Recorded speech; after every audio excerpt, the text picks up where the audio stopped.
Чадваргүйгээсээ болоод багийнхнаасаа хөөгдсөн энэ залуу яг үнэндээ өөрөө ч мэддэггүй нууцлагдмал маш хүчрэх чадвартай байсан бол яах вэ? За юу яцхан өнөөдөр та бүхэнд багаасаа хөөгдсөн ангаагч үнэндээ шилтгэн байв гэх анимийнхаа 2 дугаар хэсгийг ярих болно. Хэрв 1 дугаар хэсгээ үзээгүй бол үзчихэд ороод ирээрэй. За ингээд шууд аним руу орцгоё. Өмнөх хэсэгдэр чадваргүй лавст маань хөөхөн цэгэр үстэй охинтой нэг баг болж мангас энтер устхан мөнгө төгрөг олоод хоолоо идчихэд унтсан хүртэл ярьсан байгаа. Харин одоо би цааш юу болсон тухай ярив. Лавст маань тэр орой унтаж байхдаа 6 жилийн өмнөх дурсамжаа зүдэлдэг. Хэдий 6 жилийн өмнөх ч гэлээ манай хүн тэр үедээ чадваргүй лавст гэдгээр алдартай болчихсон байжээ. Тэгсэн ч гэсэн лавст чадварлаг адал явдал хайгч болохыг хүсэж байсан юм. Тэгтэл нэг өдөр нэг бүлгэн манай лавстыг багтаа урьжээ. Лавст ч тухайн үед юу ч бодлогүй саналыг нь зөвшөөрдөг. Харин тэр нөхдүүд лавстыг ангаагч гэдгээр нь биш зүгээр л нэг мангасын анхаарлыг татах амьд өгөөс болгон ашиглах зорилготой л багтаа авсан болж таардаг. Азар байдал эсэргээрээ эргэж муу санаа бие отно гэдэг шиг юм болсон. Лавстад маш хэцүү байсан ч үүнээс илүү хүмүүс түүнийг адал явдал хайгч биш зүгээр л нэг ашиглаад хаях хог гэж харж байсан нь аимшигтай хэцүү байлаа. Тэр өдөр лавст явж байх замдаа аюулт орсон охиныг хараад ямар ч эргэлзээгүйгээр охиныг амныхаа оронд ч болтгой аварч чадвал миний үхэл хоосон зүйл бишээ инээ тэрэ гэж хэлэн охиныг хамгаалж байгаад ухаалтчихдаг. Энэ үед тэр адал явдал хайгч байхаа болидо гэд шийдсэн байсан. Мань хүнийг ухаангүй байхад хүлэг баатрууд ирж мангасыг устгажээ. Түүнийг сэрэхэд бяцхан охин мань хүнд намайг хамгаалсанд баярлалаа гэж талархах ба энэ үед ч лавст өөрийн гунигт түүхээ ярьдаг.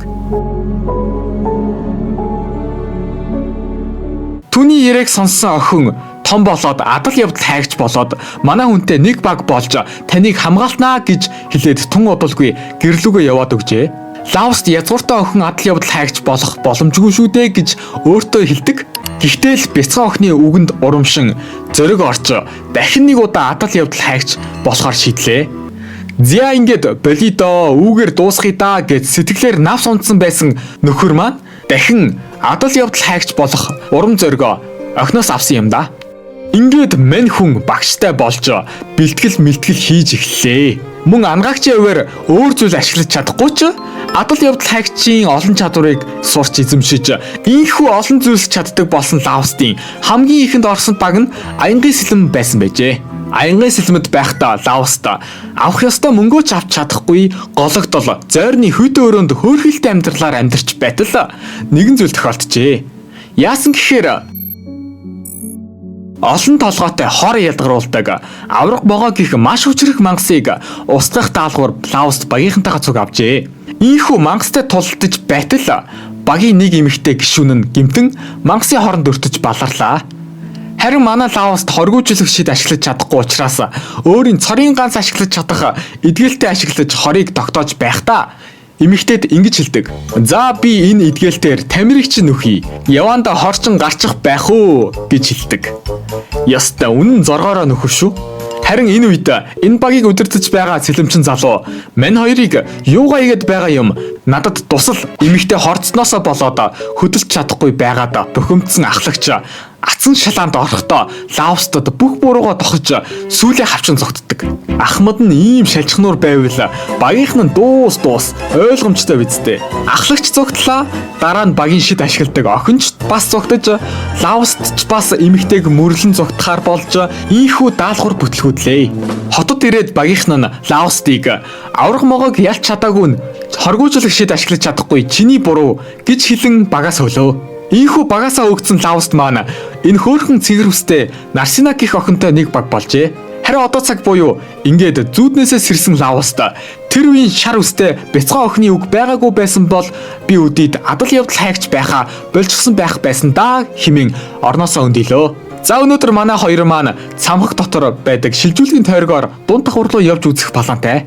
Нэгэсэндээ арай хүчтэй мангастай тулалдаж их мөнгө олохоор явах гэж байгаа гэж ойлгож болно. Шилжүүлгийн тойрог дээр ирээд Нарсина гайхширдаг. Анх удаага харж байгаа учраас. Ер нь бол энэ шилжүүлгийн тойрог гэх зүйл нь цамхаг болгоны дотор байгаад байдгүй ховорхон зүйл юмсан ч. Тэгэл Нарсинаг харж байгаагүй болохоор гайхширсан бололтой. Нарсина энийг ашиглавал хүссэн газар руугаа явж чадах уу гэж асуутал Лауст үгүй ээ зөвхөн тойргоос тойрог хүртэл шилжиж чадлаач юу ч байхгүй газар руу явж чадахгүй гэж хэлдэг. Нарсина зөрүүлээд шилжихэд заавал ийшээ ирээд байхгүйгээр нэг мөсөн хот дотор барьчвал болох юм биш үү гэж асуудаг. Харин Лауст тим хэдий ч харамсалтай нь шилжүүлэх тойрог хэдэн зуун жилийн өмнө алга болсон технологи юм аа гэж хариулдаг. Тэгэхээр энэ шилжүүлэх тойрог гэх зүйл нэлээд ховор зүйл бололтой. За тэгээд манай хоёр тойргоо ашиглан хоромхон зууртал дунд давхар руу очдөг. Дунд давхар дээр ирсэн тул Лауст Нарсинад энд хүчтэй мангас байгаа шүү гэж анхааруулдаг. Гэтэл манай хоёрт явж сүнс төрлийн лийч гэх мангас гарч ирэн нүүр тулдаг. Энэ мангас чинь амьд биегүй сүнс гэгддэг бишт дайралт яасан ч нөлөөлдөггүй яршигтай мангас байхгүй юу? Тийм болохоор дайралтын шид энэ төр ашиглаж чадахгүй манай хоёрт бол барагдахгүй дийлдэжгүй хатуу самар юм аа. Иймээс Лауст энэ удаа ухарсан дээр гээд ухрах гэтэл Нарсина өөртөө маш итгэлтэйгээр ялж чадна гэдэг юм да. Лауст Нарсинаг ямар нэгэн бит бус дайралт хийж мангасыг ялж чадахыг ойлгоод төлөвлөгөө боловсруулан мангас руу дайхаар болдог. Харин охин ямар арга хэрэглэх гэж байгаа вэ гэхлээр бэлтгэл хийсний үр дүнд гардаг биедээ орших сүнсний хүч чадал пранаг удирдан мангасыг буц зогтгоо. Эцэст нь ялж чадлаа. Тэгсэн чинь Нарсина мангасыг зохих үедээ гараа түлчжээ. Лауст харин эдгэх шидийн нөлөөг нэмэгдүүлдэг шидэд хэрэгсэл гаргаж ирээд эдгээлтэд ашиглан Нарсинагийн гарыг эмчилдэг. Үнэн халамжтай залуу шүү. Эмчлэж байхдаа Лауст шидийн чулууны талаар баг зэрэг ярьж өгнө. За юу гэж ярьдаг вэ гэхээр адал явдал хайгчдын цуглуулсан шидийн чулуу бүлгэмээр дамжин дархны гарт очиж шидэд хэрэгсэл болон төрхөө өөрчлөж буцаад адал явдал хайгчдын гарт ирдэг юм а гэж хэлдэг.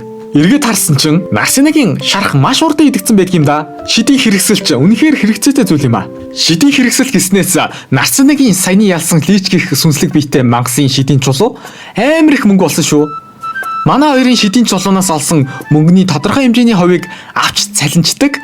Бүлгэмд ажилладаг энэ эмэгтэйг та нар зүгээр л яаж гайхаж баярлаж байгааг л харчих. Үнэхээр их мөнгө болсон нь барггүй гэмээр царай гаргаж байгаа үстэй.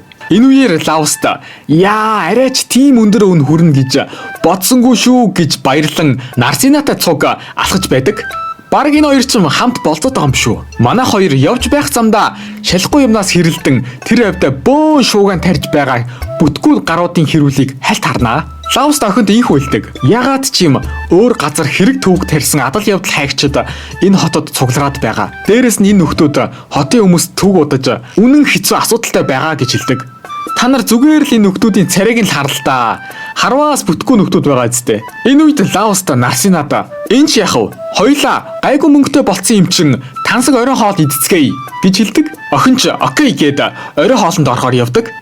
Гэхдээ Лауст баг цэгэр үстийг болцоонд ураад байгаа юм биш үү? За тэгээд тэр орой Лауст Нарсинатай хоёулахнаа тансаг орой хоолнд ордог. Манай Лауст Нарсинатай учрахаас өмнө маш ядуу баг мөнгөгүй байсан болохоор хоолны газрын эмэгтэй Лаустыг мөнгө байгаа мүү гэж юм. Манай хүн ч санаа зовлтгүй гэж хэлэн нэмж шар айраг захиалдаг. Тэгтэл Нарсина манай нөхрийг дуурайгаад тэгвэл би ч гэсэн шар айраг авъя гэж хэлсэн чинь хүүхдэд арх зарахгүй гэж хүүхдээр хэлүүлэхэд чамд ч бас арай эртдэх байхаа гэж мань хүнч дээрээс нь давхарлаж хэлдэг. Хоол идэж байхдаа Нарсина Лаустаас тэр барилга юу юм бэ? Барилга гэхэд хаалгач тэр, цонхч тэр байхгүй байна. Дурсгалын зүйл гэхэд ч хачи юм.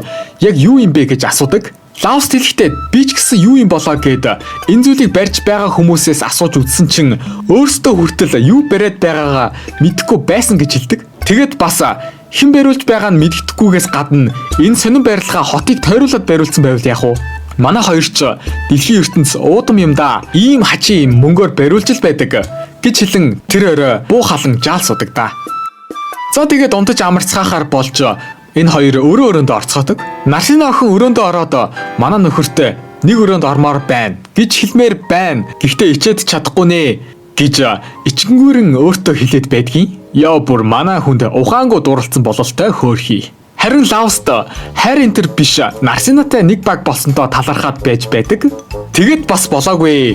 Өнөө өглөө зүүдэндээ харсан 6 жилийн өмнөх шар үстэй бяцхан охиныг амлалтаа биелүүлэхээр ирэх болов уу гэж найдад бодоод байж байдаг. Өө мангара, наад охин чи аль хэдийн амлалтаа биелүүлээд чамтай цуг нэг баг болцсон шүү дээ гэж хэлмээр л байна шүү, тийм ээ. Нарсныгийн ачаар дахиад хэсэгтээ адал явдал хайгч хөвөрөө байж чадах бололтой. Инээ тэрэ гэж талархан нэг өдөр өнгөрлөө. Тэгсэн энэ үеэр Аянгын сэлэн манай хүний оронд өөр нэг ангаагч авсан байдаг ба тэрнийг Рария гэдэг гин шүү. Тэгээд энэ удаад эргэлзээгүй авраг могоог ялч чаднаа гэд авраг могоо дээр очлоо. Тасарсан хүзүүн ургаж амжаагүй байсан болохоор ашгүйдээ инээ тэрэ гэд дайрахаар болдог. Аянгын сэлмийн багийн ахлагч нь шар хуягтай шар үстэй нөхөр байдаг болохоор цаашдаа Шарка гэд дуудъя. Шарка, Рария бит хоёр дайрна. Армиа шидээр дэмжлэг үзүүл. Сибеля анзааралгүй ард нь гараад гинэт дайр гэж хэлэн мангас руу явах гэтэл Рария бүр шок. Юу яриад байгаа юм бэ? Би бол ангаагч. Урд игнэнд тулдаж чадахгүй шүү дээ гэдэг. Харин Шарка ч Лаус тулдаж чаддаг байсан штэ гэж хариулдаг. Эндээс харвал манай Лауст энэ багт ганц ангаагчийн хуваар биш урд игнэнд гарч тулалддаг дайчны хуваар бас үүрэг роль эзэлдэг байсан бололтой. Рария харин бүр гайхширч та нар ч одоо тэнэг юм уу мангар юм уу ойрын зайд ангаагчийг тулалдуулна гэдэг гэх үнэхээр ойлгомжтой зүйл хэлдэг. Тэгсэн тийм ээ зүгээр л зугтаж гүйдэг байсан ч хаяа нэг дажгүй дайрчдаг байсан. Жишээ нь тэр хүзүүг Лауст завчиж унгасан гэдэг юм да. Лауст ойрын зайн тулаанда лаадаг байсан бололтой. Шарка харин за тэр ч тийм чухал биш л дээ. Хамгийн гол нь чи хоргоожуулах шид ашиглаж чадна биз дээ гэд дайрахаар болдог. Харин энэ үед Лауст Нарсны охинтой цамхаг руу орж мангас устгахчаад олсон шидийн чулууга бүлгэмж зараад зогсож байдаг. Манай хоёрыг бүлгэмийн эмэгтэй дажгүй мөнгө олоод байгаа болохоор байр түрээслэхгүй мүү гэж. Ер нь бол дажгүй мөнгө олдог багууд байр түрээслэж бааза болоодог юмсан жээ. Давуу тал нь гэвэл эд зүйлсээ хадгалахад амар хялбар болж мөнгө цуглуулж чадна гин шүү. Гэхдээ эрэгтэй эмэгтэй хосуудын хувьд бол тэр чигтээ дурлалт хосууд болоод багийн бааз биш хайрын үр болчихдог юм а. Гэхэд Нарсныгийн гацрын тэр нуулаагаад Лаустай байр түрээслээд нэг гэрте орчихвол дурлалт хосууд болж чадах нэ. Инээ тэрэ гэл дотроо баярлаад байж байтал бүлгэмийн эмэгтэй. Гэхдээ тиймэрхүү зүйл болдог ч гэсэн та хоёрт бол тохиолдохгүй юм байна гэдгийг. Энийг сонссон Нарсина бүр уурлаад тесрэх гээд байж байтал Лауста юу ч болоогүй юм шиг гиснээс Аянгын сэлэмч гэсэн байр түрээсэлдэг байсан шүү. Миний өөрөө агуулах зойр байсан ч гэсэн гэд яг гоё халж байсан ярианы сэдвийг өөрийн гунигт түүхээр устгachдаг юм да. Та нар энэ царайг нь хардаа. Бүлгэмийн эмэгтэй мань хоёрыг хайр дурлалын харилцаатай болохгүй юм байна гэж хэлсэн Нарсина сонсоод яагаад вэ гэж уурлаж байгаа энэ нөхцөл байдлыг хараад дүгнээд Нарсина охин надтай хайр дурлалын харилцаатай болмоор байгаа юм байна гэдгийг ойлгохч чадваргүй байна гэдэг түүнийг эс зэрэглэлийн төмс гэдгийг харуулж байна. Хэрв санал нийлж байгаа бол комент хэсэг дээр төмс Лауст гэж бичээрэй. Яг уу гэвч дотроо анзаарчаад өөр ярианы сэдвлүү хөрвсөн байж болно л доо. Гэхдээ энэ царайг л харчих л да. Юм ойлгосон царай лав биш. За миний хувийн бодол энэ төр чи яах вэ? Бүлгэмийн эмэгтэй Лаустыг чи тэр багаас хөөгдсөн чин сайн хэрэг болсон байж магадгүй юм гэж үнний ортой юм хэлнэ. Энэ үеэр нөгөө Шаркачин яагаад ялж чадахгүй байгаа юм бэ? Ингээд яагаад ингэтлээ авах юмгүй болчихсон байгаа юм бэ? Гэд бүр авах юмгүй шалтаа буучсан байдаг. Тэгээд нэг зүйлийг ухаарч ойлгодог юм. Юуг вэ гэж юу? Лауст үнэндээ нилээд их юм чаддаг, хийх зүйлээ хийжигдэг, маш хэрэгцээтэй нөхөр байсан юм байна шүү дээ гэдгийг ухаардаг. Шарка ер нь яагаад манахаас гарчихсан юм бэ гэж ийн. Сабиэля зөрүүлээд чи өөрөө хөөгөө бицтэй гэж хэлдэг. Шарка харин тийм билүү гэж авд юм да. Ястай бүтэхгүй. Тэгснэ. Тийм бол зохицуулахад их амархан түүнийг буцаад иргээл болоо.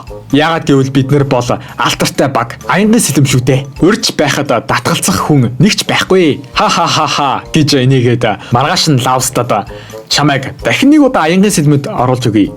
Баярл гэж захирингуй аясаар хэлтэл ойр хавийн хүмүүс бүгд шоконд ороод. Энэ үед Нарсинач ирж таараад эргэлзэж байгааг чинь сайн ойлгож байна Лауст. Аюул тулгарх юм бол би чамайг орхиод бишээ. Би өөрийгөө золиослоод чамайг хамгаалах болно. Яагаад ч юм саяхны хүртэл тооцоо алдаатай байсан юм шиг байсан. Яагаад алдаа гаргацдаг юм болоо? Шинээр орсон ангаагч үнэндээ юу ч хийж чаддаггүй эмэгтэй байж таараад. Гуйж байна шүү дээ. Инээ тэрэ дараа гэл юу ирээд байгаа бүү мэд. Ёстой дайлжгнаж өгнөө. Хамт ирсэн хүнийхэн царайг нь харалтаа. Бүр ичиж үхэж байгаа байх та. Тэгсэн Арсена гинэт гүйж ирээд ах та нар дээр буцаж очихгүй гэж хэлдэг. Лаост ч өөрийгөө буцаж очих бодлого байгаагаа хэлдэг. Тэгсэн Шарка галзуурч эхэлнэ. Нарсинаг чи чадваргүй Лаостыг үнэндээ чадваргүй амтан энтер биш ашигтайгаар ашиглаж болох нөхөр гэдгийг анзаараад түүнтэй хамтарч шагналыг нь шамшигдуулж байгаа бидтэй. Энтер гээл худлаа юмнууд яриад тэнэгтэж өгнөө. Энэ үед Лаост Шаркад хэрвээ чи Нарсинаг гомдоохоор зүйл хийвэл аянгийн сэлмийг би өршөөхгүй гэж сүртэй хэлж гарна. Уурна байж ядсан Шарка бүлгэмийн эмэгтэй Амастаг хүчтэй залуу танилцуулаад өг инээ тэрэ гижидэл сүрхийн хоёрыг сэлмтэй нөхөр гарч ирээд би байвал яаж байна гэд гараад ирдэг. Шарка шууд л энэ бол зүгээр л нэг шалгалт энтер гэд сүрхий сэлмээ гаргаж ирээд дайрсан чин олны дунд ичгүвтер байдал дундаг. Авраг могоог ялч чадахгүй гэсэн цуу яриа өшөө илүү тархах юм бол аянгийн сэлмийн нэр хүнд шалдаа буун. Тийм болохоор ядаж түүнийг дагуулад явъя гэд нэр усаа мэдцгээгээд хамт явахаар болдог. Энэ сүрхийн хоёртой залууг Шик гин. Энэ хавгуур манай хоёр дээр зочин ирдэг ба хингэж Армиа болон Рария. Яах гэж ирсэн бэ гэвэл Армиа охин манай Лаостыг туслаач ээ. Шарка өнөөдөр дахиад авраг могоо руу явах гэж байгаа. Та байхгүй бол хин нэгэн үхэж магадгүй. Би хэнийг ч өхүүлмээргүй байна. Таал байвал ялч чадна. Хэдий Шарка дээрэнгүй, хайхрамжгүй, хулцгаар зайлтай, хүний шинжгүй, өчүүхэн бодолтой, зөрүүд, чуналтай, харамч, шүдэ угаадгүй нөхөрч гэлээ хамтрагч минь шүү дээ гэдэг. Лаост харин аль хэдийн шийдчихсэн асуудал гээд туслахыг зөвшөөрдөг. Татгалцсан хариу авсан Армиа охин Рария хоёр бүлгэмнийхээ баазад иртэл Шарка бүр хөөрцөн өнөөдөр авраг могоог ялч чадна тийм ээ гэл байж байдаг. Тэгсэн чин Рария шинэ хүн болох Шикийг таньдаг бололтой шууд л чи энд юу хийж байгаа юм бэ гэж асуудаг. Харин нөгөө талаас Шик юу яриад байгаа юм бэ Гозору? Тантай анх удаага уулзаж байна Гозору гэж хэлдэг. Тэгэл наадах чин Ронаут сааны сэлэн бидтэй хулгайлаа юу гэж хэлтэл Шик үгүй энэ бол албан ёсоор үйлч авсан зүйл гэд баригдчихдаг юм да. Тэгснэ тэнэг хүн хуурч байгаа юм шиг Ронаут сан гэж хэн бэлээ Гозору гэдгийг. За тэгээд нэг иймэрхүү хөгжилтэй зүйлс болж өрнөсний дараа цоо шинхэн баг бүрэлдэхүүнтэй аянгийн сэлэн багийнхан маань одоо жинхэнэ алаад өгье гэд авраг могоон зүг рүү хөдлөлөө. За энэ үрээд парт 2 маань дуусч байна. Ингээд та нар юу гэж бодож байна? Энэ хүмүүс манай Лаостгүйгээр авраг могоог ялч чадах болов уу? Лаост ирж туслах уу? Аимшигтай авраг могоо өмнөхөөсөө илүү хүчтэй болжээ. Одоо юу болох бол нойрсож байсан зүйлийг сэрэж эхлэв. Гэх мэтчлэн маш сонирхолтой зүйлс дараагийн анги дээр гарна. Энэ хүртэл надтай хамт байсанд маш их баярлалаа. Лайк болон subscribe дараад хүлээж байгаарай. Дараагийн бичлэгээр уулзцгаая. Bye bye.